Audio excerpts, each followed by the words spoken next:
Hey, yo, it's me, Pops Van Marmalade, and you're watching the Comics-Related Madness Network. Uh-huh. So come get some. CromCon. CromCon.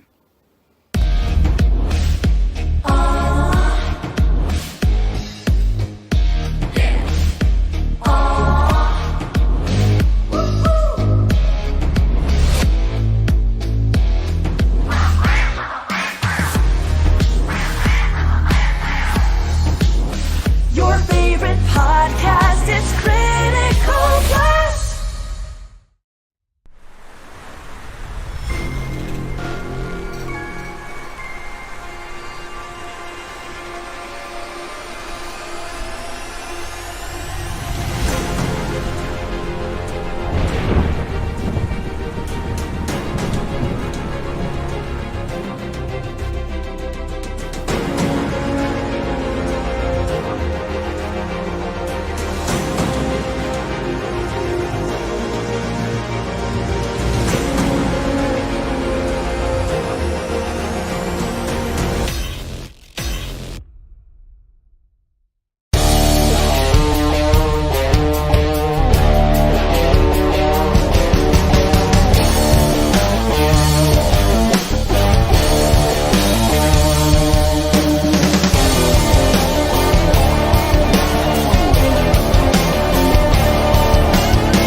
Hi, this is Tim TK, host of That Silverline Show on Tuesday.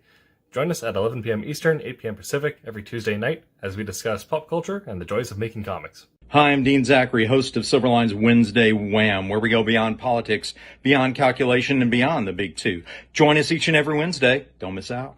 Hi, I'm Roland Mann, and I host Silverline's Silver Sunday. Join me every Sunday at 8 p.m. Eastern as we make mine Silverline.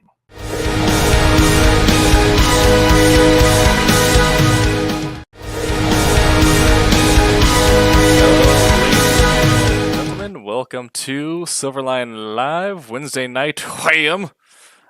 We are live with the new host, Scott Wakefield. Things have changed, and Sydney had to drop out for the foreseeable future. But Scott is now taking over as our bearded leader. Oh, let me make sure my audio settings have changed, so I need to put in a new audio source really quick. Not quite yet. All right, and that.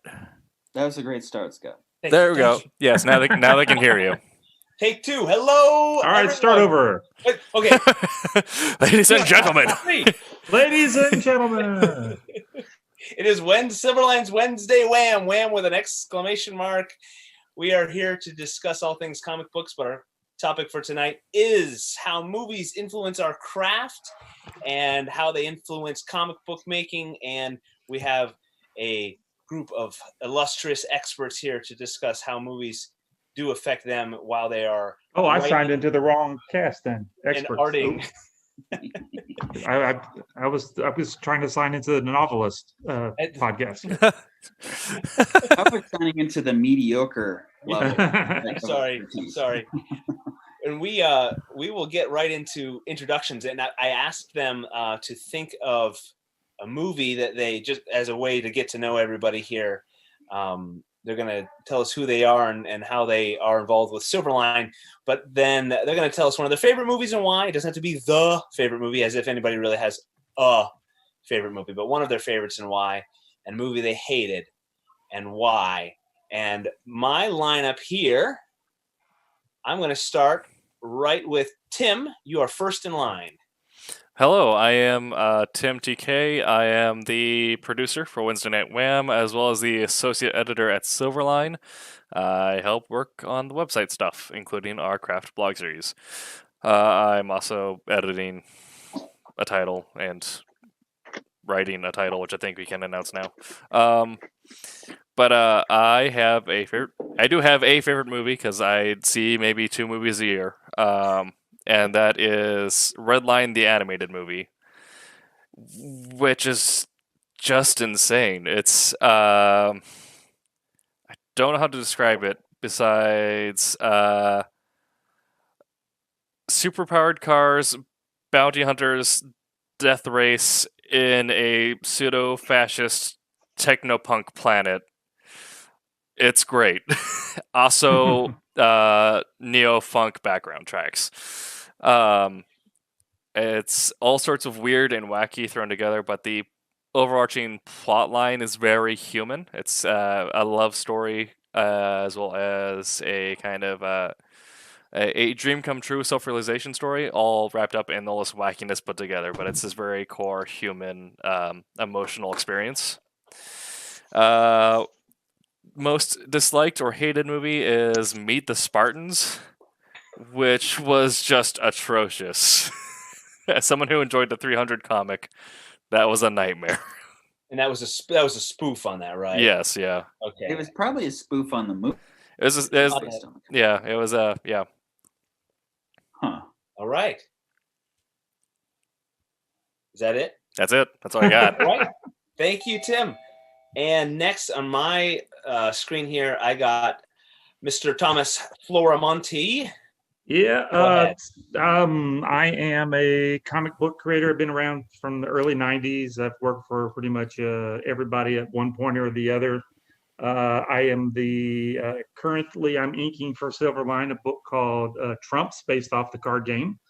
Well, it's sort of based off the card. It's got the cards are in it, that kind of thing. That's how it's based off the card game. Anyway, you guys will see it more and more as we get September is when it's going to be released. But anyway, I'm co-owner of the company called Kablam Digital Printing. We print pretty much lots and lots of books for everybody.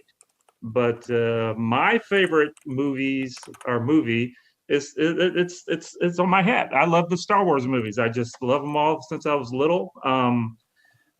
Which one? I like them all. Of course, I like The New Hope.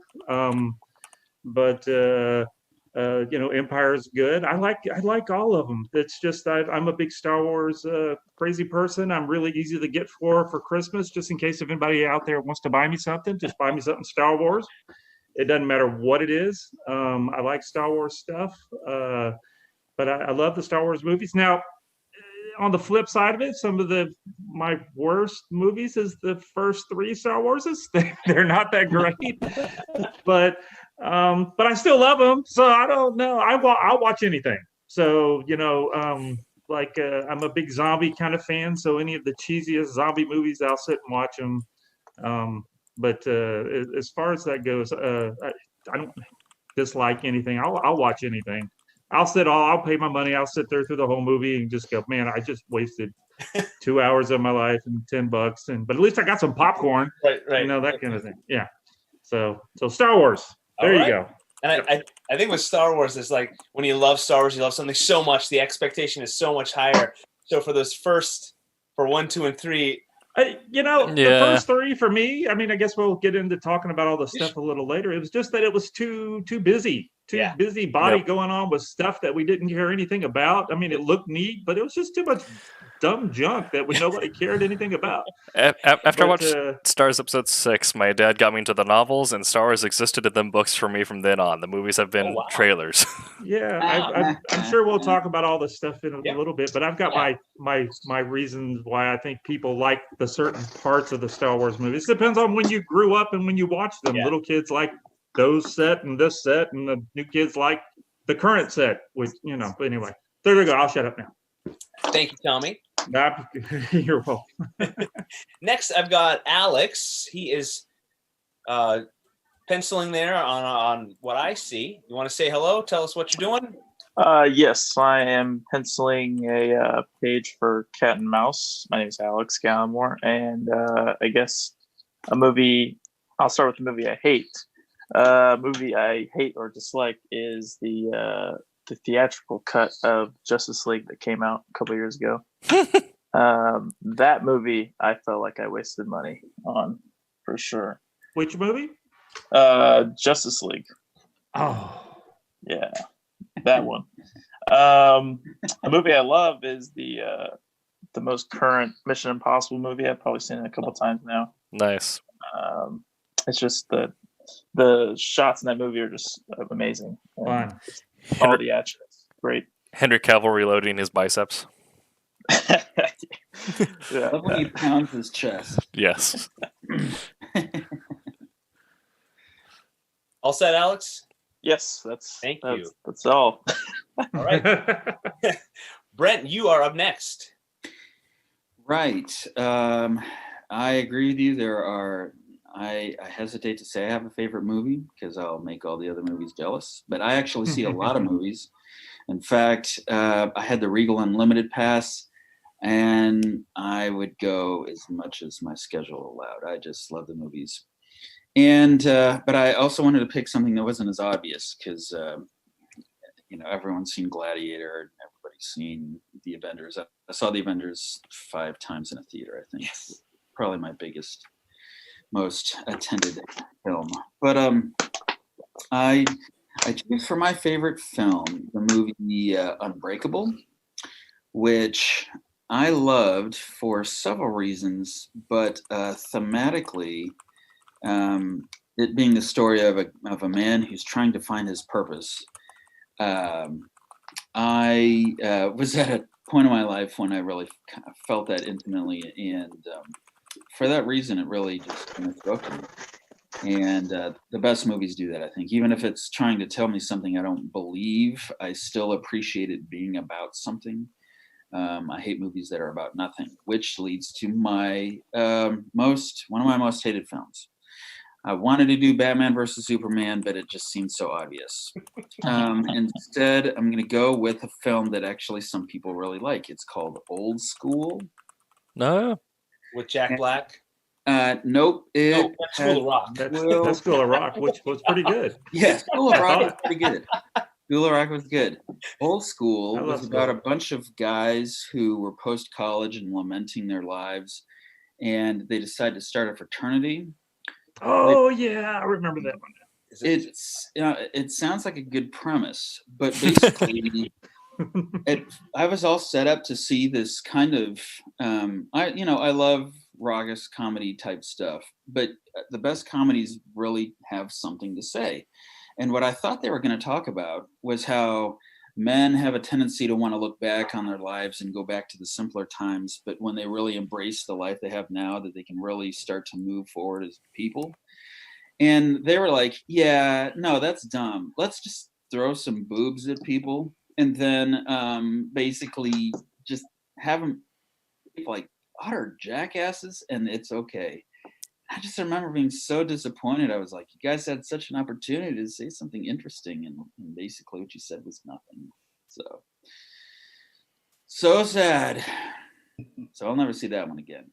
Right. I might turn on Batman versus Superman just because I want to see Superman get hit with a car again. But yeah, Old School really has nothing for me. So.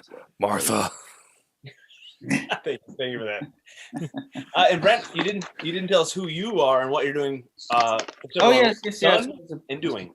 Actually, I'm nobody. I'm just crashing this. Hey, Mom. No, my name is Brent Larson. I am the creator. You found the link and just joined. Yeah. I created and wrote the book Kalis, which I am excited to say issue 3 is very close to being done. So, oh yeah. Right. Thank you, sir. All right, and then next in my line, I've got C. Michael Lanning. Go ahead. All right, I'm C. Michael Lanning. I'm a pencilist for Silverline and currently working on a character design for a new miniseries. This took all day for me to think about it, but I would have to say, I don't know if anybody remembers, like, from the 90s, but Dark City. See, Michael, you're kind of sounding like a robot. Hey, can you hear me now? Try again. How's that? There we go. Can you hear me? All right. It's a little better. The little bit. Movie that I liked was Dark City, which was kind of it was a war type of movie, but it was by the same person that did The Crow, and it had like the way that they used the darks and the lights and everything, kind of the filmography, and it was really impressive to me. And even the story, it was kind of like an alien race that was experimenting with a set of people, and they would change their memories at night. So they would be somebody different the next morning, and they would kind of observing them. But there was one guy that was some kind of resistant to it. It's an old mid-90s movie. And then one movie that I hate that probably caused some controversy is Wizard of Oz. Oh, no. I cannot stand The Wizard of Oz, especially after I read the books. And I'm somebody that grew up with Return to Oz, so that was closer to the books for me than Wizard of Oz was. I cannot stand the Green Witch. That bugs me to this day. So, that's what I got. And next, I'll introduce Dan. This is Dan's first time on the Silverline stream. Dan is my partner with a magazine I do, and he's also coloring and lettering Steam Patriots. And I'll say, take it away, Dan. Yeah, just try to give a little brief bio. I worked at Marvel as an assistant editor in the mid-90s, and just kind of been around comics. I loved comics from when I was a kid and just was always part of it. And then once I worked at Marvel for a little bit, I actually fell out of comics, but I always wanted to make them. So I think it was 2014, 2015, I self-published 3 issues of a comic called File 13. Still want to do stuff, which is why I was happy when Scott asked me to be part of the project he's on and to kind of come up with other ideas and pitch things around. So I always love to create. I have 1,000 ideas, so it's nice to have an avenue to kind of channel them through and try and get them out there. As far as movie I love, definitely Empire Strikes Back. I think it's my favorite. I think it was the first movie I ever saw where the good guys got hurt, and it let me see that the good guys could be beaten very, very badly, and it could still be a great movie and even a better movie than when they win, because I think that's important to the development of characters, is that they struggle to get to where they need to be. And for a movie I hate, probably The Happening by M. Night Shyamalan. It's just a movie, like, I know I've heard people say like it's bad because he wanted it to be bad, kind of be an homage to like all the bad movies, but there's like other movies that do that well. Like I think Ed Wood does. It kind of picks up on like the cues and like the visual kind of feel of the bad movies that Ed Wood made without being a bad movie. I think it's a really good movie, but it kind of has a weird kind of tilted, not so great look to it, but it's done on purpose. Whereas The Happening, I think, was just a really bad movie. I wholeheartedly agree that was on my list. I thought maybe I'd talk about that one, but sorry if I stole that from you, Scott. That's okay. That's all right. Agreed. That's a horrible movie. I was gonna say, and tonight I'll be reading the chat and responding to all of you on the Silverline pages. This one is for C. Michael. Christina Lynn on YouTube says Eric Weathers has a comic on Indiegogo called Battle Brick Road. It's like a sci-fi Wizard of Oz. Yeah, I mean, there's a couple times where they'll do something different with it. I don't mind. I think there was like a sci-fi show called Tin Man years ago, and kind of like Tin Man was a term for a sheriff or something like that. I didn't really see it. It was okay, but I'm such a Wizard of Oz person. I'm such an Oz, Frank L. Baum and all that, or L. Frank Baum. But it's fair. I guess I'm a traditionalist in that sense. Sure.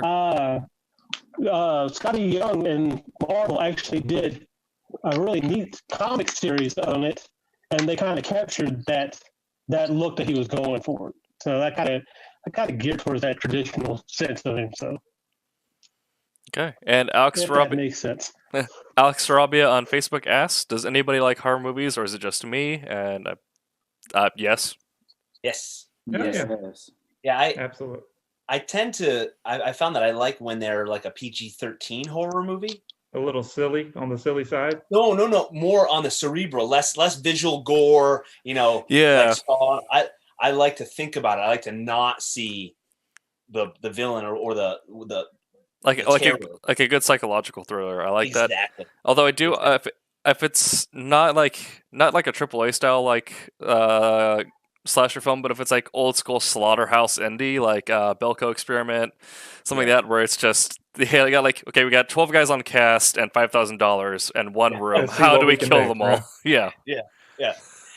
Mm. Anyone else on the horror? Not Oh, my. yeah. It's not my thing. I don't know. It's never has been. I don't go out of my way to see him. I don't go out of my way not to see him. But it's just never been. Except for like Alien. I love Alien. The first Alien movie. Yeah. Maybe sci-fi horror is something I'm more into than like the straight up slasher kind of stuff. I don't. It's never. I don't know. It just never appealed to me. Sure. I love all like that. horror movies. Oh, go ahead, Brent. Wait. Oh, yeah, I love them. The Shining is one of my all-time favorites. The Conjuring was great. I actually saw a film. It's hard for me to recommend because there's some rough content in it, but it's not a slasher film. It's Midsommar, came out last year. The director's name is Ari Aster. A year or two before that, he did a movie called Hereditary. And they are some of the psychologically creepiest films I've ever seen. And they are incredibly well put together. And they had something to say, too, which, like I said earlier, is something that's important to me. But, yeah, I've had friends say, I can't unsee that movie. Thanks a lot, Brian. Apologize, and we move on. But, yeah. Yeah, I love it all. Plus, I love The Ring. The Grudge was not a good movie, and yet I just couldn't help but enjoy it. All that Sure. stuff. So, yeah, it's all there. So I didn't introduce myself. I'm Scott Wakefield. I think I said that. But I am writing. I'm the co-creator and co-writer with my buddy Rory Boyle of Steam Patriots, which will be coming out sometime soon from Silverline, which Dan is coloring and lettering. The art is from David Mims. And I'm also helping with publicity for Silverline. So as our next projects come out, I will be helping to get the word out with those. Movie-wise, for me, there's a movie that I love and I rewatch every couple of years called Children of Men. Did anybody? Oh, yes. Awesome. Great movie. Real sleeper. At least I didn't hear anything about it. I found it on DVD, and I love stories of the hero against all odds. I love those, and I thought the cinematography, the filming, the long shots just kept the tension going. That there's a 12 or 13 minute one shot at the end where they're going through a blown out kind of apartment building, and the military is coming in, or the police, and there's a tank, and it just builds and builds and builds and builds and builds. And the first time I saw it, I didn't know the first time I saw it that there was no cut until I saw it again. But the tension was there. I could feel it, and that's great filmmaking. I was drawn in, and I was clenched, and something needed to relieve the tension. So I've enjoyed that movie a lot. Great acting, a bleak landscape to match the world of the story world. So that's one of my favorites. And then I am a nitpicker with movies. So there are so many that are probably okay movies, but they so The Happening, yes, but to stick with the comic book theme, Fantastic Four 2 with the Silver Surfer. Oh wow, yeah.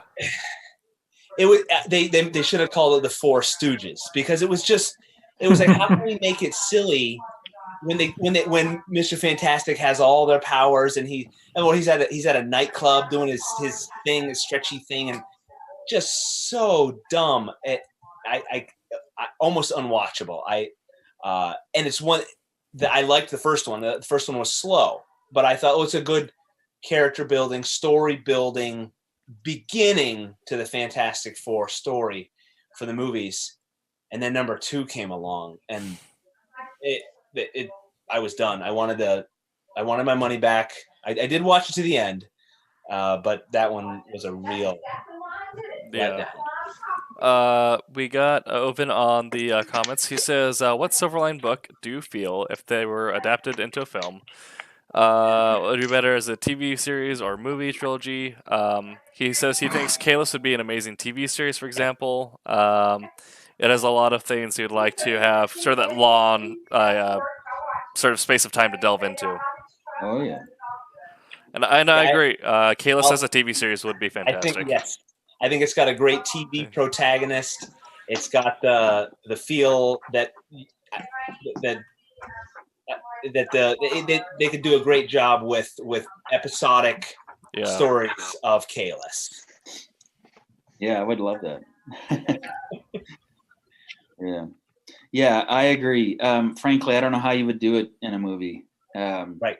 It's, I mean, I have stuff lined up in my mind for the next few years that the idea of doing it, of truncating the story, is almost physically painful to me. I don't want to have to consider the idea of doing that. It's an older title that we're re-releasing, I believe, called Cray. I think that'd be a good movie because it is set up just for that, like 2 hours of sort of, this is the story, this is the action, set up for maybe something in the future. But it's I think it'd be kind of it's kind of like our take on Conan. I enjoy that as a movie. It'd be a good Netflix movie.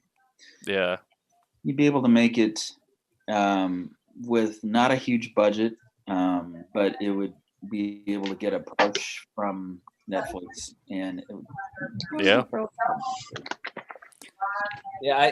I love the long format now, and I feel like that's the future of movies. Maybe not all of them.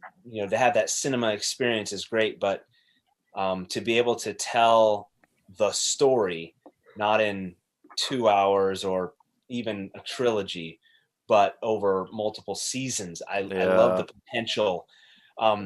Recently, Netflix redid a series of Unfortunate Events. What?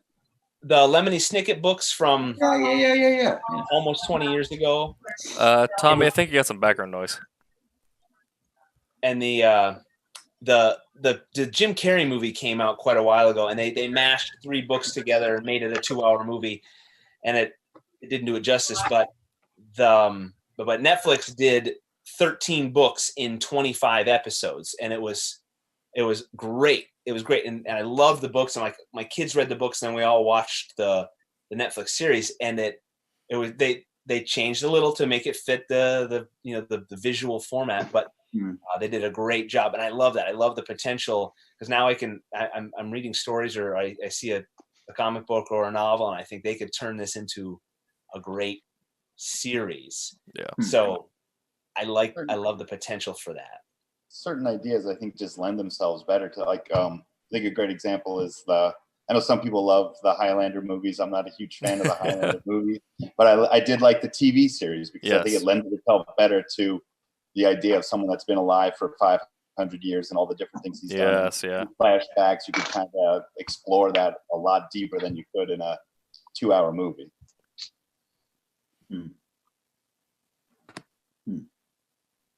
I like the first one. I enjoyed that kind of. Yeah, and also they did a animated Highlander movie, which I enjoyed. Wow. Was that the one that was in the future? I never saw that. Yes. It got modern day-ish near future. Yeah. Yeah. So classic 80s. And I'm sorry, my video keeps dropping out. It's just I think I can't do anything else while I'm doing this because I wanted to go look at something, and then I was like, everything crashed and went away on me. So I just won't do anything else except this while. Okay. Until I can figure out what's going on. So. You might be moving too fast too, Dan. Slow down. I don't know. I just got to slow it down. I had some questions, some topics to keep us rolling, and one of my first questions was, do you guys have any styles, some movie styles that influence you when for the writers, for plotting and visual, as we write and visualize it, and then for the artists to draw from. When I say styles, I mean there are the obvious ones, like all the Wes Anderson movies have bright colors, and I don't know if they all are, or at least most of them, they're 90 degrees. They're perpendicular almost every shot, and there's a lot of side scrolling and panning up and down and that sort of thing. So is there a movie style that you're drawn to, that you like to use? Does that question make sense? Yeah, I can go. I can start off that if people are thinking, but yeah. My natural thought is always to pop into something like Blade Runner, where it's kind of a lot of mid shots with a lot of detail and a lot of world in it. Lots of kind of pointing to lighting or time of day and how that would play on a character and where they'd be presented. Or if I'm popping into an action scene really quick, I might think of something like The Raid or Ip Man, or some sort of kung fu movie, or just a movie with very kinetic details where it's just you really wanting to demonstrate the kinetic power of each blow. I like that.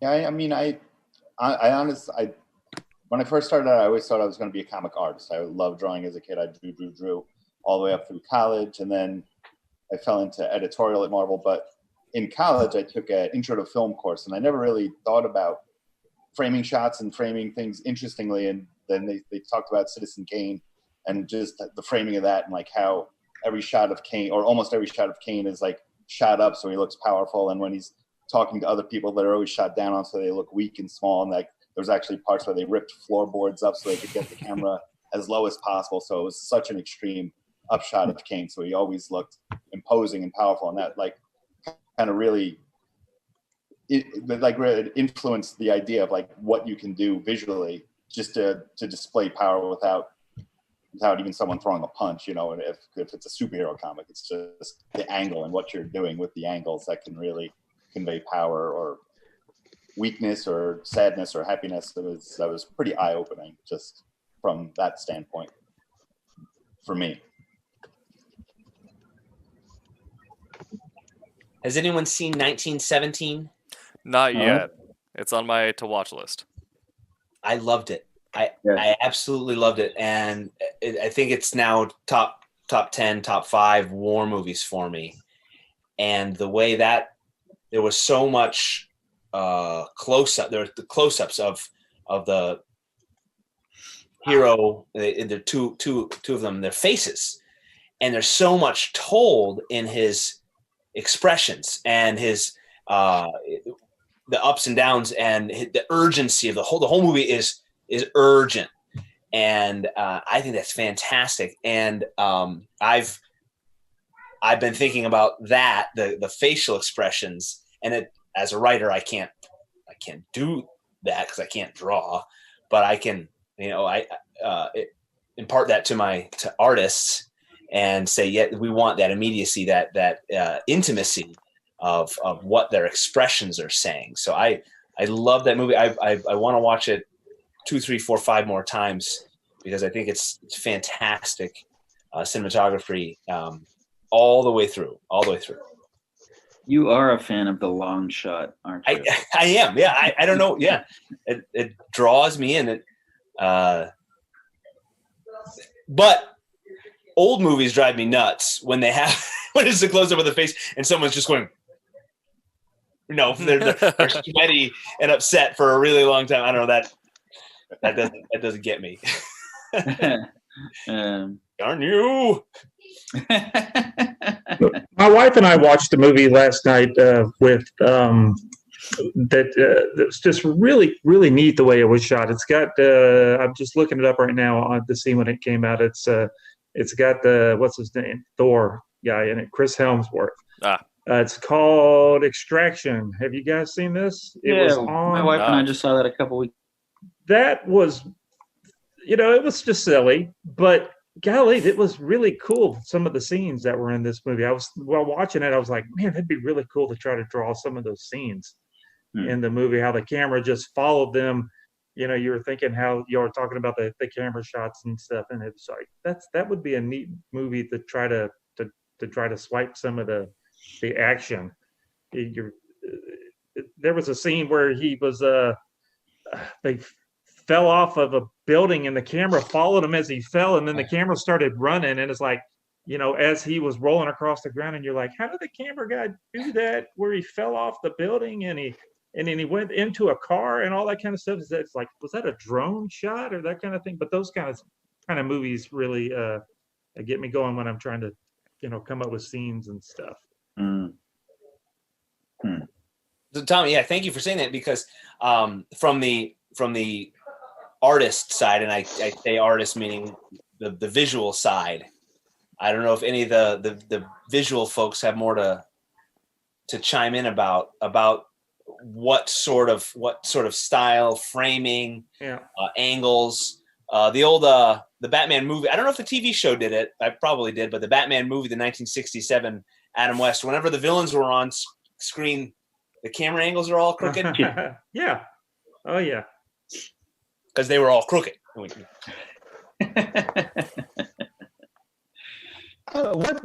thing that always stayed with me was an Alfred Hitchcock movie called Rope.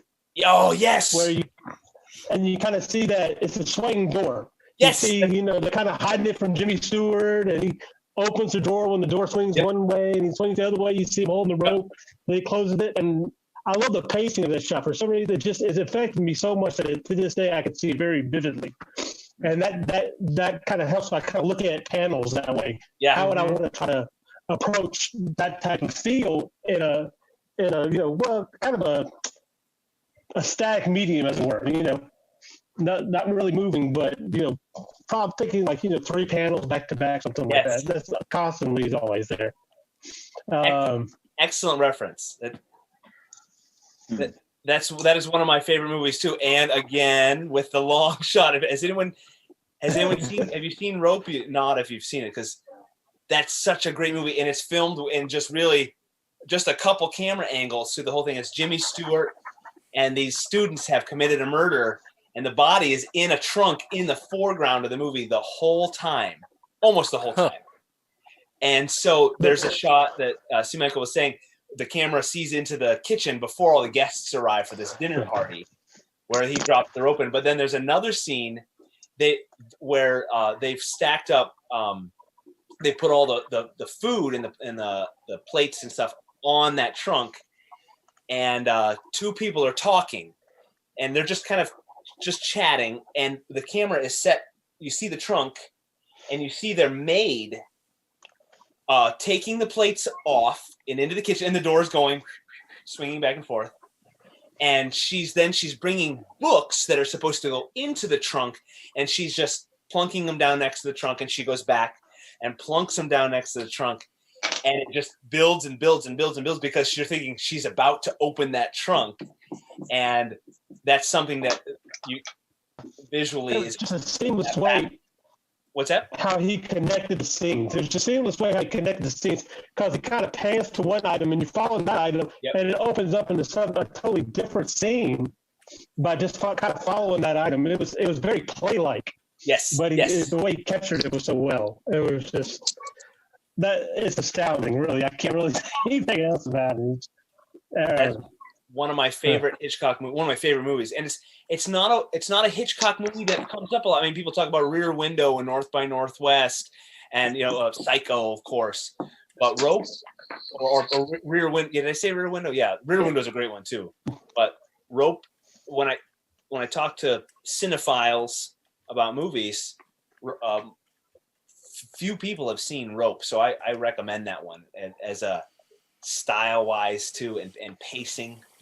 It's so good. It's just it's so simple. It's one set. It's not a Hitchcock movie, but 12 Angry Men.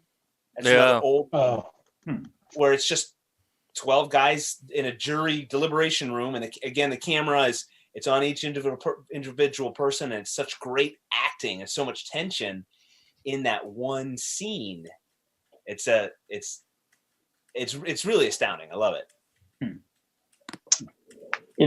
Something we were talking about the visual as an artist or compared to a writer. Something I'm always, whenever I'm watching any movies, just the way they or a TV show, the way they move the camera and the cinematography or whatnot. Like in the reason I do like the Mission Impossible movies, just because not only is the story and the plot, I think it's the best in the series so far, but also the shots they chose, like when they're building a tension where he's on the motorcycle and they're racing through the city, and he's going through all these columns, and you can just hear the wind whistling as he's passing each column, and you're just getting tighter and tighter down this. You don't know what's going to happen, and there's just all these different types of shots as the camera's following them and trying to play one way and kind of trick you out. But also another, like a TV show that I recently just remembered liking a lot of shots they chose was Better Call Saul. Just a lot of the character kind of moments whenever they're revealing something or just following character, I found to really like the shots they would choose, like in between columns of like the opening, the buildings and whatnot. So for the visual, for the visual artists, do you borrow that? Do you take from that and use it and adapt it? Sure. I don't know if I do it like directly. It might just be subconsciously, but it's just something I notice a lot whenever I'm watching a movie, or even just reading a comic. Like, I like how they made that shot work, or it's trying to think of his name, but like Alex Toth, he would use a lot of foreground elements to kind of use a panel, like build a panel, and the negative space would be the part that's important. So maybe that's where I see a lot of that from. I did a book called Zomboy. It's one of my kid hero cartoony books, and now this was early. This was in the '90s when I wrote it. But I completely, you're talking about stealing scenes or whatever. I stole a scene completely. Of course, I cartooned it and made it more kid friendly and stuff. But in the Arnold Schwarzenegger movie Eraser, I think it was, there was a scene where they were in a some sort of an aquarium place that had some sharks and stuff. So I basically took that whole scene and made it penguins instead of sharks, and they shot the windows out, and I took the same, I froze it on the TV and sketched the same scene as the sharks were falling out of the glass, but I made penguins falling out, and I completely just swiped that whole sequence of the stuff. So and it was fun. Some people, when they read it, they go, "Oh, that's from from that book. That was pretty." And I was like, "Yeah, that's what I was trying. That was kind of fun." So so you can, I changed it all up, but I drew it enough where they knew where it came from. I think I may have used some of the same dialogue just to make it silly, but it's fun to do that kind of stuff. People like that. It's like the inside jokes, like Scott and I were talking about on like Mystery Science Theater 3000. Yeah. Yep. Now and then there's something that's really, really deep, and it's like you really appreciate when you're like one of the few people that get that joke that they made. So it's like, I think when you're reading a book where somebody has put an Easter egg into it and you get it, it's you appreciate it that much more. Yeah, I think I did like 2 or 3. I think it was 2 or 3 pages worth of it. It went on for a little bit to try to get the whole sequence in, but it was fun. It was fun to do. was a Picasso that said art is steel. So I guess you kind of take that to heart. But you see something and it becomes part of you one way or another, whether you do it consciously or subconsciously. So I mean, taking an angle or even a shot like the foreground or whatever. I really don't see any problem with it as long as it gets the story done. I mean, I guess people, there's always a complaint that, you're not coming at it off the top of your head, but no artist creates in a vacuum. Everything comes from somewhere. So, well, I mean, you got your guys throwing punches and stuff. I mean, I'm gonna, I mean, how many punches can you throw that you go, I think I've seen. That's a new way to throw a punch. I don't think I've seen that before. or I jumped from the top of a building to the ground or whatever. I don't think that's a new way to do that. I don't think you rolled that. Yeah, it's it's like Schwarzenegger stole that from Stallone. I've seen it before. Yeah, I've seen that before. You stole that. That's like, is that why Star Trek came up with the two-handed punch? That's right. So you can get something different. No one punches like this in the 23rd century. No, that was brand new. You came up with that punch. Or the pose. I mean, how many times have you seen somebody where they're just standing there like this? Right? Yeah. It's like we all draw that.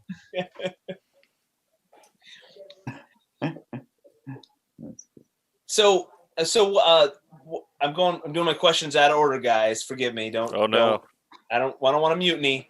But I think this segues goodly into what elements of movies don't transfer into comic books, into that style of storytelling. Are there things that movies are limited and comics are limited? So what doesn't transfer over? You're meaning like we're saying like the adventure kind of action stuff is good, but so what stuff is? No, I mean like dialogue, like explosions, or One thing that definitely can't translate, I think, is like a voice. Like a lot of times I'll watch a cartoon or like I'm watching the Venture Brothers. Like half of what's funny about something is the way a character talks, and there's no way to convey that in a comic book. To convey like a funny voice or a weird voice or anything like that. Or this voice is supposed to be stuttery, kind of like this. Like, how do you write? Like some of those things are just so hard to get across in the comics. So I think that's one place where a comic is inferior to a film or any sort of visual medium that's like motion. Yeah, the closest you can come to that is kind of trying to emulate enunciation. You get using a different font, maybe. You get some wavy font. You get some like X-Men or Gambit runs where you have like the apostrophes in the right place, and other times you have no idea what he's saying. That's true. That's an accent, a hard. I mean, you can get them across, but Chris Claremont did it all the time in like New Mutants or like just trying to like get someone's accent across, and written dialogue is kind of hard sometimes too. But I think you've said previous ones you've talked about the thought balloon, and I think that's a place where comic books could be superior to films in that you can have an internal dialogue and not have it come off. For me, it never came off hokey. I always loved it because I have a running dialogue in my head all the time when I'm talking, or even when I am talking to people. There's always like thoughts going on in my head, and I think it's in the comic how you can get inside someone's head like that. It's kind of unique to comics, and that's one way I think that they differ and can be superior to. And that's why I also like that the new Spider-Verse movie that came out, the animated ones, because they actually implemented that in there, and it just worked so well in the movie. That was a phenomenal movie visually, and everything about it was so good. That's on my list. Incorporated the art. I'm changing that. Star Wars is out now. The Spider-Man movie. I've changed it now. As your new favorite? Yeah, it's my new favorite. Spider-Verse. That was really good. Yeah, we've watched Spider-Man. Peter Parker. Actually, I mean, I know it wasn't about that. Yeah, it wasn't so much about Peter Parker, it was the other guy, but Peter Parker was great in that. It was that was actually Spider-Man. That was really, really good. Yeah, we were going to talk about that later, about what movies have translated or have been made into comics well and poorly. So we can yak about that later. Is there any other elements that Dan mentioned, that pacing, that having a voice that's either silly or ominous, other than like making them the fonts wiggly, the fonts, different fonts, wiggly, special effects and stuff. It sometimes it comes off. Yeah, it doesn't come across sometimes. Yeah, it's so hard. Like, especially if that's like the main trait, or not even a main trait, but just like something that's humorous. So that, like, I don't know if you guys watch the Venture Brothers, but just the way the Monarch talks makes me laugh. Just his voice, the way it sounds, makes me laugh. And it's just, or even Brock Sampson's voice, the way it's just, the voices are great in that show. And it's just, there's nothing you can do to get that across in a comic. All the voice actors are just awesome. Yeah. I think the only thing would be trying to do some of those Scott's favorite lawn shots. If there's any sort of lawn drawn up motion that, that's what I translate. You can't do the running scene from the trailer of 1917 because you'd have to show an entire panel like, okay, he's here now, he's here now, he's here now, he's here now. This tree has moved from here to here to here. Yeah, you could do it. It would just take a whole issue. Yeah. I mean, there was one time where Matt Wagner in Batman versus Grendel, I don't know if you guys read that, there was like a sequence where he laid out a page where Batman and Grendel are fighting, and he did like a 20-panel page of their fight. And they were all really small figures, and they were almost like silhouettes, but it was just awesome because you saw like each blow in that fight. You saw when Batman broke his arm, and it was so great. Yeah. It's just really, It's like the one instance where I could see that translating from a movie into a comic. It's like kind of dovetailing off of what Dan said, and then also what Alex said about the newest Mission Possible, that bathroom scene, like what I was saying earlier about like translating kinetic energy into a story. That fight scene, I think, did a really good job of just showing, like, okay, especially Henry Cavill's fight style, because he's such a big dude, so they did a lot of capturing, like, here's this blow, and then just the hard grab and smashing someone. So you can do that in a comic, just translating each blow into a panel and making it feel very kinetic. It's hard to do, but when they do it good, it some of those artists, not me, but some of the guys, when they can actually draw it really well, like the simple motion of like flipping a coin in your hands. I've got Mitch Bird did a comic, I can't remember what it was, that he showed a guy I don't remember why, but it was he had just a coin, and it was a double page spread where it went across, and he showed each as he flipped it through it, and you're like, you felt it, that he flipped that coin in his hand, and it worked. But then, if I would have drawn it, it'd look like crap. But if you can do it, then bless you. We're gonna have to do a whole one of these issues on imposter syndrome and let Tommy take over. Actually, though, it makes me wonder something. As I've been thinking through your question, Scott, one thing that's striking me is it's hard for me to compare movies in particular to comics, because action usually end with a really big kinetic final conflict of some kind, but you already know what's going to happen. And in comics, I feel like that doesn't translate as well, because you're looking at static pictures, and frankly, it's just fun. You know what I mean? Like, if we had seen the comic book version of Avengers Endgame, I mean, they would have made an extra size issue just to detail, the whole thing of them trying to get the gauntlet away from Thanos at the end. Yeah. I mean, it would have taken forever. It would have taken forever. Yeah. And just the very visceral feel and the sound and the music all playing together. You don't really. There you go, music. There you go. Yeah. The sound. Totally there. I mean, sound effects are different than music. Sound effects are the punching noises and the door slamming, but then the theme of the songs that are playing in the background. What do? You do a little caption at the top that says, well, please play this song, cut to this sound. That's right. Raindrops in the background with smooth violin playing. I think one of the big ones they always talk about is Jaws. Like they show the scenes of Jaws without any music, and then they show it with the music, and just like how much tension. Yeah, how silly it would be without the music, right? Yeah, I forget what I was watching, some documentary about it or something, and they just show the fin in the water going like this, and it's like nothing without that music. You go, this sucks. What is this stupid fish swimming around? I mean, if you think about it, would you even be interested in reading a comic book adaptation of Jaws? I mean, it would be boring. Yeah. Not because you've seen it so much, but because all of every well, not taste, but almost all your other senses are engaged in what you're seeing, and it's really the best are able to channel all those into a particularly emotional gut punch that really sticks with you. But the thing is, comics can do it too, but they can't rely on just the kinetic energy final battle because they're limited. So they have to do something else. And I've been trying to think through. Or jump scares too, like what you're saying. Those kind of scenes that. Right. So the best, for me, the most memorable endings to comics are usually something that involves a huge change that I didn't see coming.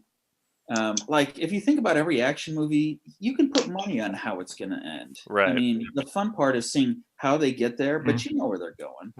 So if a comic is really firing on all cylinders for me, it's when it takes you somewhere, even in a way that's not like huge and life shattering, but you're like, oh wow, that's really powerful. Watchmen did it for me. That's probably my gold standard.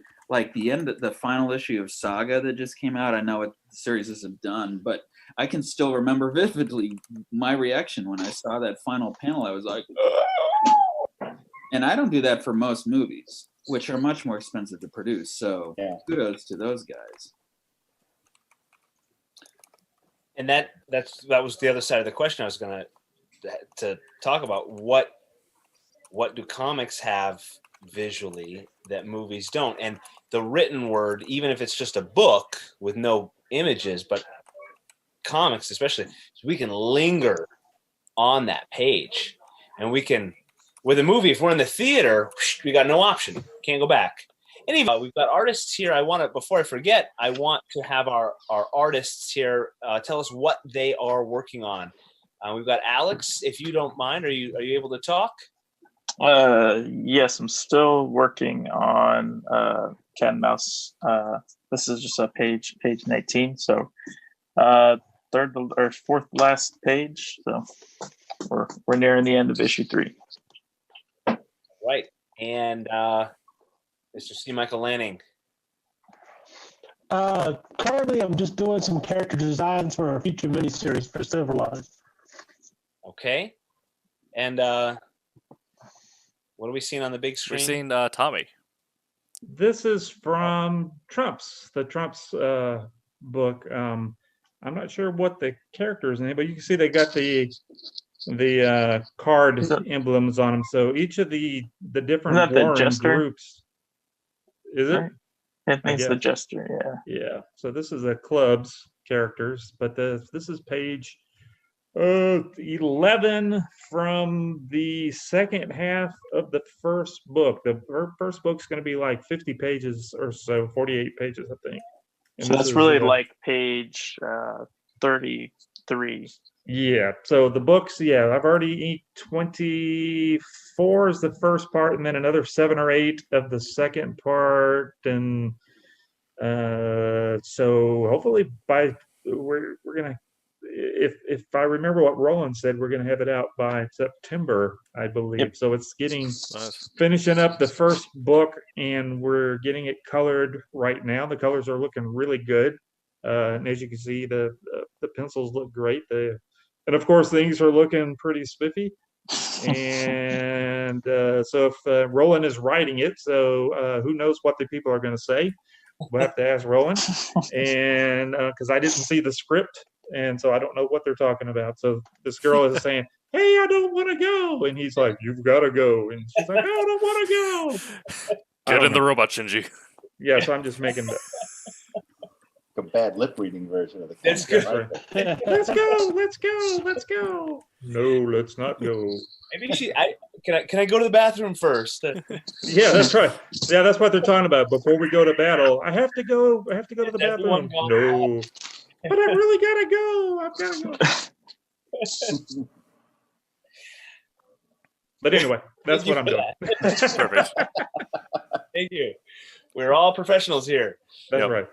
Roland listening in is going back and changing the I know. script. Roland is probably like, I'm firing Thomas after this is over with. Well, that's a great idea. Yeah, or he's taking it. He's like, dang, I didn't think about that. I didn't know what to write on that page. I'm going to write that. Everyone has to go to the bathroom. That's right. It's never dealt with enough in comic books. No, I mean, they got in there in those suits. How do they get out of the suits? Then you can have 4 or 5 pages. We're talking about how long it takes to draw a fight scene. Just think if you had to use the bathroom, how long that would take. That would just be forever to draw that kind of stuff. That's why we don't draw it. Stuff we don't talk about. That's right. Very important. Well, that translates perfectly. That goes right into what we were talking about before the break. Is what comic books can do that movies can't. We could spend panel after panel on how superheroes go to the bathroom, or if somebody else has other thoughts. We were talking about how we can linger on an image or a scene, and we can literally draw and then figuratively draw out that scene, or truncate it with short choppy bits. We can go from punch to punch, or we can go from everybody's facial reactions or anything like that. And that's the beauty of the comic. And I feel like really the thing that is super different between movies and comics is comics. As long as you're from panel to panel, you're at least keeping it consistent with the story. You have these gutters that there's movements that are happening in between these spaces. Whereas in a movie, you have to show, for the most part, what's happening, because then it might get lost about what's happening and all the details. But with a comic, it can be, like you're saying, choppy, and it can, from one panel to the next, there could be, something happening, but it's not important enough, or the reader has to see it. So it's quicker. You might read a comic in 15 minutes, but that scene in a movie might take, it could take an hour depending on the comic. So I'd say that's the big difference between comics and movies.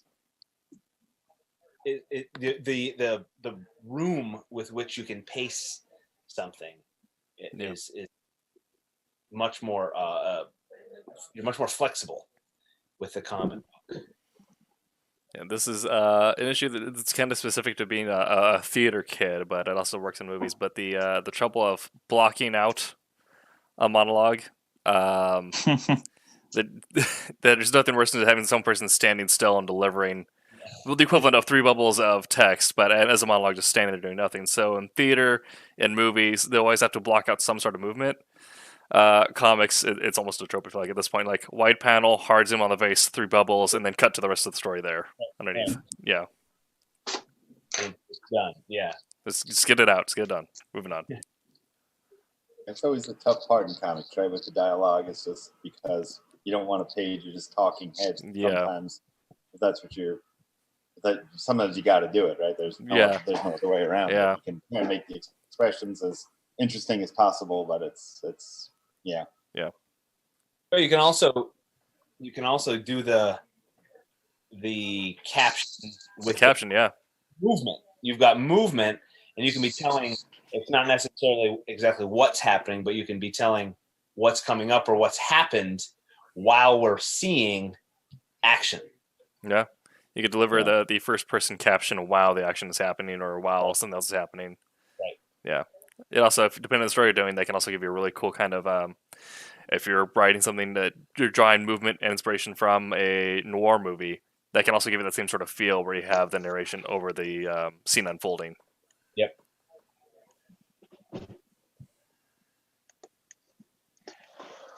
Any other thoughts on how the comic book is superior in all forms and manners to the motion picture? It's cheaper. Unlimited special And, effects. yeah, just think the budget. I mean, Yeah. besides you just paying the person to draw the page. Yeah. Yeah, an explosion costs Just picture Star Trek. Yeah. You got the guys in the, basically it's just people wearing prosthetic, helmet. But in the comic, you can just draw whatever you want. Yeah. So not everybody has to be a humanoid shaped person with a plastic Halloween mask on. Yeah. So Your special effects budget is directly proportional Is to way- your yeah. your artist carpal tunnel. Yeah, exactly. For the longest time, I mean, they couldn't make good superhero movies. Like you had Lou Ferrigno as the Hulk, and it just never translated. But now that you have the technology to create, you can actually recreate what was done in comics for 50 years before the technology could catch up, where you could translate these epic, ridiculous characters to the screen. And don't you, when you see a comic, unless it's supposed to be kind of like a cheesy Star Trek, monster, alien or whatever, but when you see an alien in a comic and you go, that's just some dude in a mask, don't you go, they just kind of didn't think very much in the creativity in there. So, you kind of like, you could have come up with something a little crazier than the guy standing there with the 2 arms and 2 legs and a bone on his face, like in Star Trek. No. We got a question on the Facebook. Christina Lynn asks, what do you guys think about writing flashbacks? And I can talk about this kind of from an editor's perspective, who just recently dealt with a book where one of my notes was limit the flashbacks. And I'd say limit them if you need to include them. There's sometimes where a story will call for it, or will make for more engaging storytelling to save some exposition for a flashback later on or whatever. So limit it to only when it's really needed and not a whole lot then. But I'd say that's an advantage comic has over traditional prose, is we can do a visual way of indicating the flashback like a movie can, whereas prose cannot. So if we're doing a flashback and I'm working with Alex might feel like, okay, I'm going to do these 3 panels or whatever kind of shaky lines because it's a shaky memory, or the colorist might throw them in sepia or whatever. Yeah. Yeah, and that's another thing you can do with comic is you can have 2 different scenes running at the same time. In a movie, you'd have to literally have 2 screens going at the same time. In a comic, you could just, this panel, is a different scene, and boom, that's a whole, like, the colors, the way the ink, it could be more of like a painting, more of like an ink wash, whereas the main part is, like a comic. It's all about the way you storytell and how it makes it different. In the first issue of the comic I self-published was told very non-linearly, and I think if I could go back and do it again, I think I would just tell it linearly, because I think, to me, I knew the story really, really well, and the person I was writing with knew the story really well, but I think to someone coming in from the outside, if you're just cutting back and forth a lot, I think it can be jarring and confusing. I think there's definitely ways to do it and really do it well. I don't think I particularly did it really well in that first issue, and that's why I think I would prefer to go back and kind of re-block it out in a linear sequence. Because I think it's easier to a reader. I think it's easier, especially in a first issue, to just let someone enter the universe and just be part of it and not kind of confused. But I had other people read it, and they said they like to read it and then go back and try and figure out everything that was going on. So I don't know, but I think if I could do it over again, I would probably just do it linearly.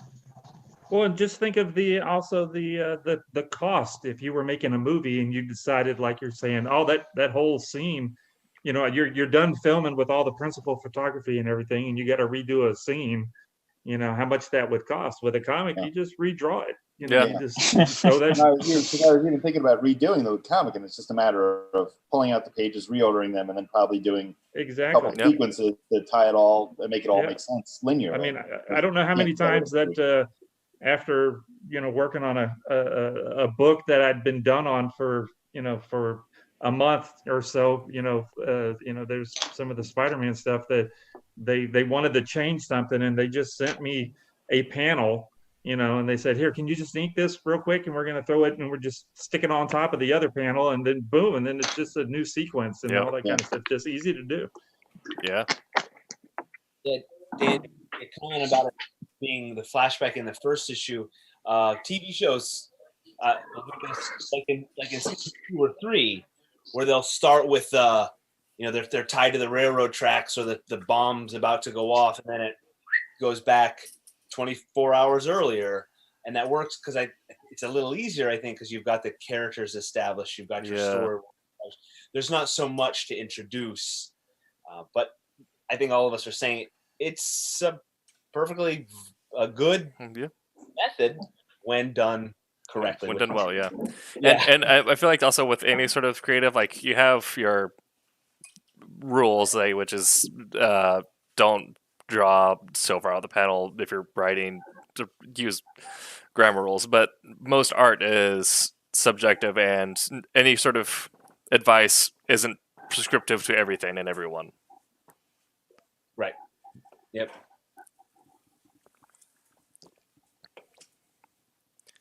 We answered that question? Hopefully. All right. So another question I had here. Is it good to blur the lines between movies and comic books, to borrow from each other? Or are we not, when we do that, are we not allowing comic books to be comic books and movies to be movies? Is that, what are your thoughts on that? What do you mean by borrow from one? So when we write a comic book, do we have cinematography in mind? Is that a good thing to use the screenplay, the visuals of a movie in a comic book, or is it just a natural thing that they fit so well together? Yeah, I think since they're both visual mediums, I think it just tends to one tends to lead to the other. And I don't think it's necessarily good or bad. I think it's like the scene from, I think it was Batman Year One with the pearl necklace being pulled off of Martha Wayne, and that's been done like I think 18 times now in the movies. But the first time it was done, it was really cool visually, because as soon as I saw it visually in the movie, I thought of the comic. And I think there can be crossover, and there can be a lot of when they're making movies, they can just use the comics for storyboards a lot of the times when they're done really well. And I don't think it's bad for either one. Personally, I think they can easily both borrow from each other and still be what they are.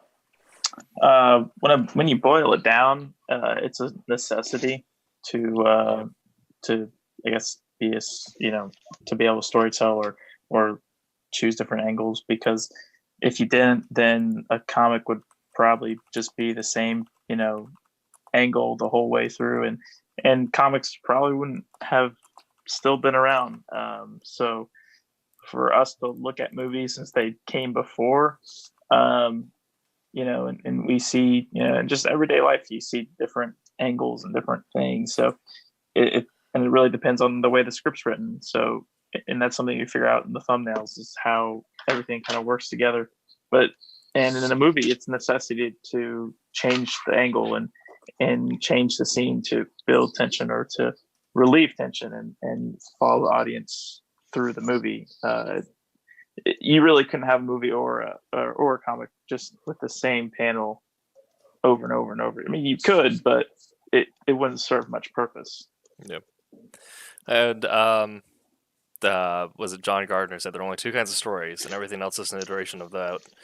And I think for any art, really, everything you're going to do is pastiche of everything you've encountered beforehand. So you can't really help but regurgitate what you experienced before and then put that through your own filters. So even if you're kind of thinking in terms of the movies you've seen before, it's still coming out in your own voice as a writer and description, and then through the artist's own interpretation of that. So no matter what, you're going to be informed by your experience, and then no matter what, it's going to be more defined by the hands creating it. That's what I got. Dan, you made a good comment about comic books being storyboards for movies, and that I did a quick search on and got a Wikipedia result of comic books turned into films, and it is an exhaustive list.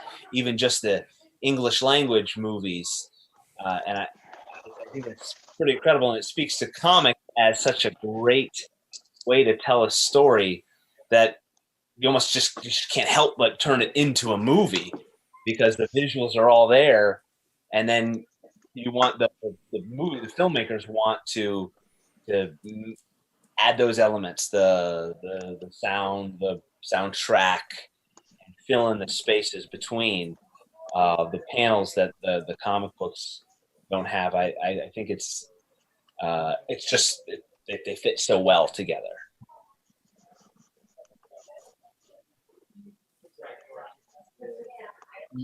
No thoughts on that? You don't have to. Good stuff. Yes. Yeah, I agree. Yes. All right.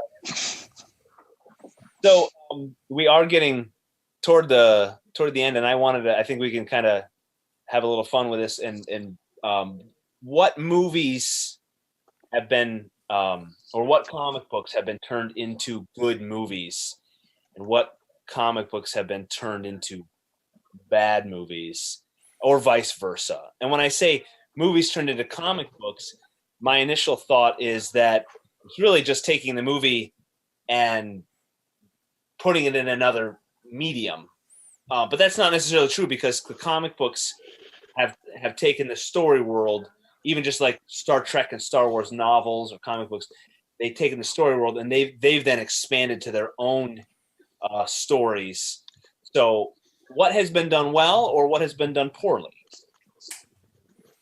Well, a lot of bad comic books turn into movies. But it's more of that than the other. DC. Who mentioned Justice League? That was me. Yeah, that was bad. Yeah. Yeah, I think the Marvel Cinematic Universe does it great. I mean, I know it's not based exactly of translate, like Road to Perdition takes a comic and directly translates it into a movie. And I think it does a great job of it. That's one I think is awesome. But as far as just like taking the core ideas and like translating it into movies, I think the Marvel Cinematic Universe has done just about as good a job, I think, as you can do, creating like the feel of what I loved about comics in the 80s, the shared universe, that everything's happening in the same place. And even though like one movie doesn't directly lead into another, at one point it did, you always felt like everything was happening in the same space. And I think they did a great job with that over, 10 years, 11 years, whatever it's been at now, I think. It's even through the different the studios, they're, not every studio is not making all the Marvel movies, but they still all kind of feel like they're together, though, don't they? Yeah. Yeah. And I mean, you can look, and then you go and look at the DC stuff, which I haven't seen all of it, but I'm not that interested in seeing all of it. I saw the Shazam movie. I liked that. That was awesome. Wonder Woman was good. I don't think it was as remarkable as it was touted to be. I liked it a lot, but I didn't think it was like the greatest superhero movie I'd ever seen, like people were saying about it. Yeah. But I mean, besides that, I saw Superman versus Batman. I didn't like it. It just feels like they were like, they saw what Marvel was doing and they just like rushed to like try and catch up to like where they were, instead of just like kind of pacing themselves and gradually getting to like just following the same formula they did, where Marvel spent 4 or 5 years getting to that first Avengers movie, and then another 5 years to fighting Thanos after that. It was well paced out, and just really there was a map, and it was Kevin Feige. He had a plan, and it was a pretty good plan. I don't think I've ever been as excited for something in my adult life as I was for Endgame because of the build-up. Yeah, but no, it's amazing. We actually. Go ahead. I was gonna say we have a thing in the chat, so I'll let you say your point if you have one, and then we'll pop over to that. No, it was just basically like Star Wars was my thing growing up, and then I've just been so disappointed by it that the Marvel Universe kind of filled that vacuum for me. Yes. When it came along, yeah. Yeah. But Christina says, I think TV shows based on comics are better than movies, partly because they're usually animated. And I will say that DC's animated content has been pretty spectacular, actually. Yeah, definitely. I would say it's better than their live action stuff. Yeah.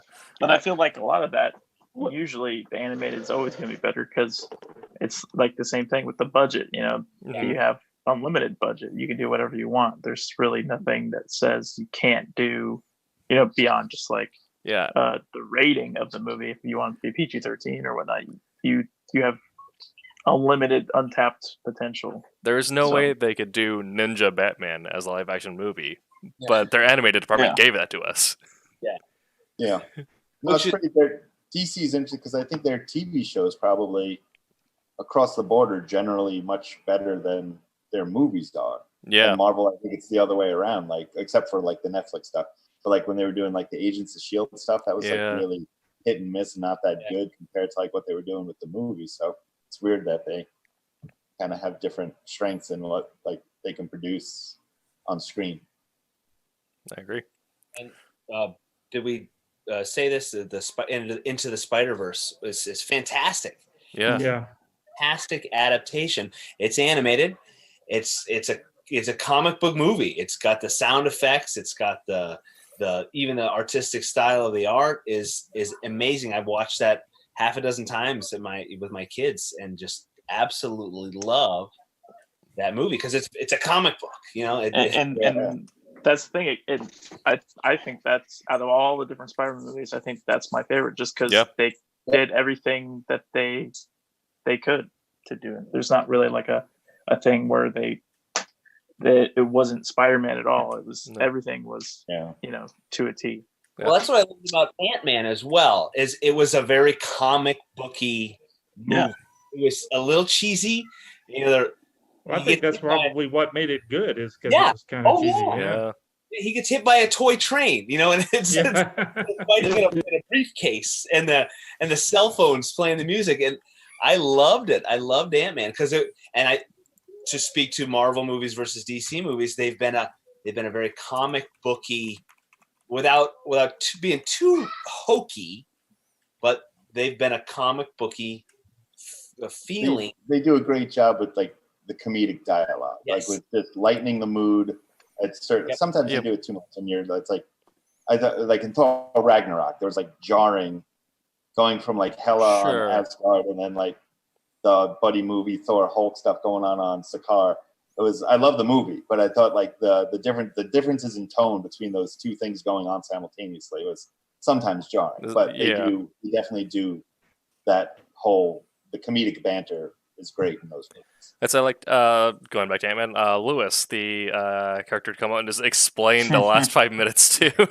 Whereas they established that this is the funny character, so there's not really any jarring with it, and then he comes on like, here is just sheer hilarity, and then we cut back to what you're expecting to be more of the heist movie. Yeah. It looks like Tommy's screen might have died.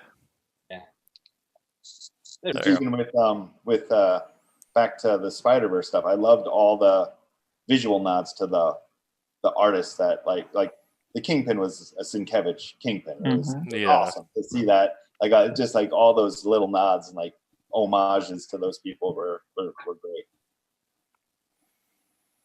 Yeah, it was pretty perfect. It was pretty remarkable. The other movie I had on my list was Scott Pilgrim. And I honestly never read the comic book, but I want to. But the movie is another comic book movie with explosions and the sound effects and the freeze frames. I thought they did that very well. I also enjoyed it as a bassist. I thought, great soundtrack. Yes, yeah.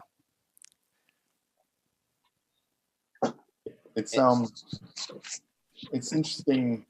It's just I like when they make the comic book movie try to, even like the first Ang Lee Hulk movie kind of did that, where they had like multiple panels going on screen, where they kind of try to make it fit. It's like that had some cool visual things going on in it, despite not being the best Hulk movie. But I just think I thought it was pretty cool.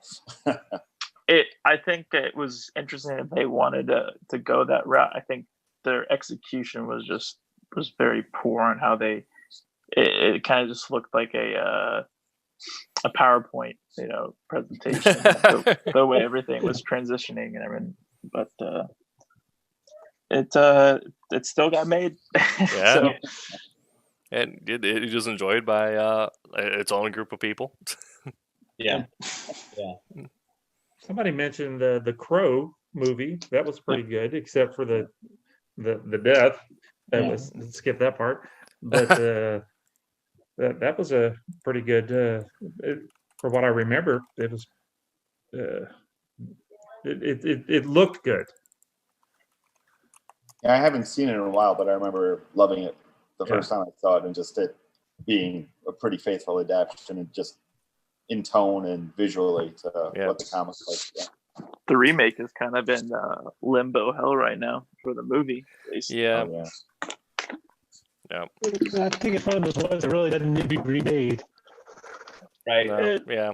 You could do a different Crow and still have a cool movie. They're trying to do Eric Draven again. I just don't think we need it. It's kind of like with certain movies that you don't really remake. Yeah. Like Ghostbusters. Or Green Lantern. We need a new Green Lantern. Yes. And we talked about it earlier, but on the subject of Green Lantern, Alex corrected me And earlier. then there's movies that beg to be remade. Yeah. So. The Crow's the first comic book movie, and then the first cape or Hispanic comic book movie was Shaq's Steel. And that that needs some redemption, in my opinion. Still was before Blade? Mm-hmm. By 1 year, yeah.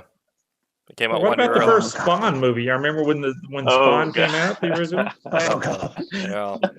There you go. That's a really bad comic book movie. Yeah. No, we're not talking about that comic book. That's right. I'm sorry. Oh, we're talking good and bad. Good and bad. Good and bad. I just remember being so happy to see an Image comic book made into a movie. It was like, go see it. It's all right. Back when you're 16 or whatever, 18 or whatever. I was 0 years old. That's right. You're just a little baby. The youngest pencilist in comics today. That's right. Is Thomas Hedgel. That's true. Yeah. Does anybody else have thoughts on good movies that come from comics or bad movies before we wrap up? I will say we kind of touched on this earlier, but I think good movies turning into comics, kind of like how Dan and we're all saying is that what he thinks Marvel really did well is that they didn't straight up copy the comics into movies. They adapted it and expanded it, and I think that's what Star Wars did, and what gave Star Wars a lot of longevity was creating their expanded universe, and that's what I fell in love with after I watched the original trilogy. Was I watched the prequels and then forgot about them and ignored most of the new movies. But Star Wars for me now is the Legends books and the comics, and so much so that I got tattoos for them. But for me it was the Marvel did, and the Dark Horse took over the comics for a while, and those were I think some of the best Star Wars content that I've read. Jan Durisma, she did a bunch of Star Wars comics for Dark Horse. She was one of my teachers at the Keyword School. That's so nuts. She has a bunch of that stuff still, and she was very fond of having the ability to do that and create characters that actually ended up being in the movies. So yeah, I think she drew X-Men 2099 when I was an assistant editor at Marvel, I think. Wow. I'm thinking of the right 2099 book. Yeah, she was nice. Yeah, she is. She's great. So we can all agree that we wouldn't have good movies without comic books. Right. And comic books make good movies and their worlds even better. So comics are superior and everything. Well, it's so weird to think about. What would the last 10 years of pop culture look like without comics? Yeah. Oh, that's for sure. Yeah. Yeah, and no Marvel versus DC. No. What would all the kids buy no at Hot Topic? Deadpool. Yeah. No Deadpool. No Harley Quinn. Oh yeah, no underage Harley Quinns running around the the Comic Cons, not realizing that they're wearing outfits for that they shouldn't be because they don't even know what the character is. Yeah. Yeah, no Jokers. No dancing Deadpools. You know, at the shows. It would how much definitely be different. It surprises me how much people misunderstand the relationship between Harley Quinn and Joker. I know, Oh, I know, and you see it, and then you Yeah. see the little kids, the little tiny, I mean, like the 5-year-olds dressed up as Harley Quinn, and you like, Mom, do you know what you just dressed your kid up as? Why Yeah. did you do that? Do you not even know? All right, cute. That's what I did like about the new Birds of Prey movies, that they did not shy away from the fact that it was not like a good relationship. Yeah. That's the constant review here back from is even if people had mixed feelings about it, they're like, but they made Harley Quinn her own person, and kind of redeem that sort of misconception about her. Plus, Suicide Squad, just oh boy, that's another bad one. What about Aquaman? What did y'all think about the Aquaman movie? I'd say it's like 50-50. It had its moments. I enjoyed it. I loved the underwater parts. I thought that was like, it kind of reminded me of the experience of watching Avatar for the first time in the theaters. Just, it was that level of, I think, like the world building and kind of the CGI they used to effect. I think like that's something really hard to pull off in comics because it would take underwater. Yeah, because you just got to float. Are you floating or are you underwater? I don't know. Yeah. Well, not even that, but just Atlantis and like all the buildings and everything, and the ships they were using underwater. Like all that stuff takes forever to draw, but it only takes them to model it one time, and then they can duplicate them.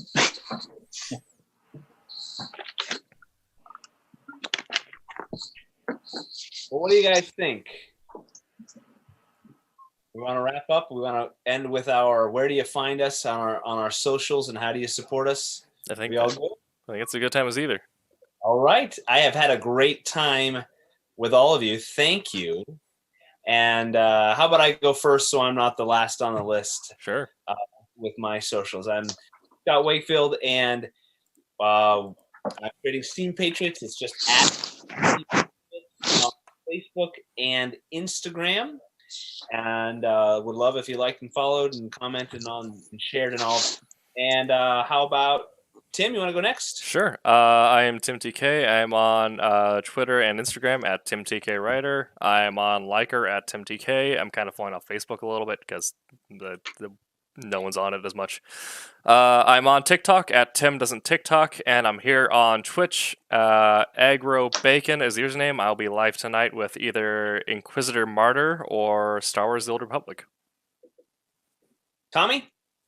Thomas Florimonte, Florimonte. I'm just look for Florimonte, and you'll be able to find me pretty much anywhere. My personal website is Inferno Studios, where I do all my my own comic creation stuff, and just look for Florimonte. You'll be able to find me. See Michael Lanning. See Michael Lanning. Just look for me on Facebook. That's the best place to catch me. I have a Twitter, but I think I have 5 followers, so Facebook is probably the best place to be. So. Dedicated followers. Exactly. Yeah. That's right. How many people are in Silverline again? but yeah, Facebook's probably the best place to catch me right now. All right. Dan, what do you got? If you want to look up the comic I was talking about that I self-published a couple years back, it's What Is File 13, and that's on Twitter and Facebook. And you can find I'm on Facebook too. Daniel Hosek, I think I am there. So yeah, if you want to look for me, that's where you can find me. All right, thank you, sir. And Alex? You can find me on Instagram, Facebook, or Twitter, most likely you could just type in Alex Gallimore. The last name is Gallimore. I don't think there's another artist under the name, so if you type that in on any of those, you should find me pretty easily. Excellent. Well, interweb world, thank you for watching. Thank you for joining. Thank you for commenting and questioning. We've got our Kickstarter campaigns coming up. We would love for you to follow, share, support us, support indie comics, and we appreciate everything you do to support Silverline and all the indie comics world. Thank you all, and good night. Good.